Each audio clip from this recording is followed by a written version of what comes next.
Wasak na wasak ang isang tricycle matapos aksidenteng mabangga ng isang tanker truck sa barangay Ochando, New Washington, Naklan, pasado alas 7 kaninang umaga. Ayon sa New Washington Police, nasa magkabilang lane ang tricycle at truck, ngunit nakaidlip umano ang driver ng truck, kaya naagaw nito ang lane ng nakasulubong na tricycle. Nakaidlip niya siya, ma'am, kag bali na going to the left na siya, ma'am. So nakaon niya ang lane sang aton nga tricycle. Patay ang driver ng tricycle at dalawang iba pa. Sugatan naman ang apat pang sakay ng tricycle na patuloy na ginagamot sa ospital. Hawak na ng mga pulis ang driver ng truck na mahaharap sa reklamong reckless imprudence resulting in multiple homicide, damage to property and physical injuries. Sa lalawigan ng Antique, tourist van at bus naman ang nasangkot sa disgrasya.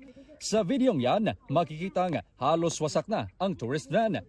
Ang bus naman nasa haligi ng balkonahe ng isang bahay matapos bumangga.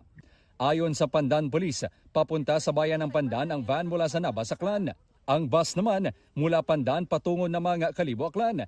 Ngunit pagdating sa barangay Fragante, Pandan, Antique, pasado alas 6 kaninang umaga, lumipat ang van sa lane ng bus. Ang van, medyo tasig niya dalagan, ma'am. Tapos pati sila sa may curb na. Dili siya sa outer lane. Nagamat-amat siya patunga. Dito pala sa lane sang coming na vehicle is series, ma'am. Tapos wala din niya mabawi, ma'am, ang kuwan. Makabalik sa iya lugar. Dahil sa impact, nagtamo ng matinding head injuries ang driver ng van na dahilan ng kanyang pagkamatay. Sugatan naman ang driver ng bus, gayon din ang siyama sa kanyang mga pasahero. Nasa kustodiya na ng pulisya ang driver ng bus para sumailalim sa investigasyon.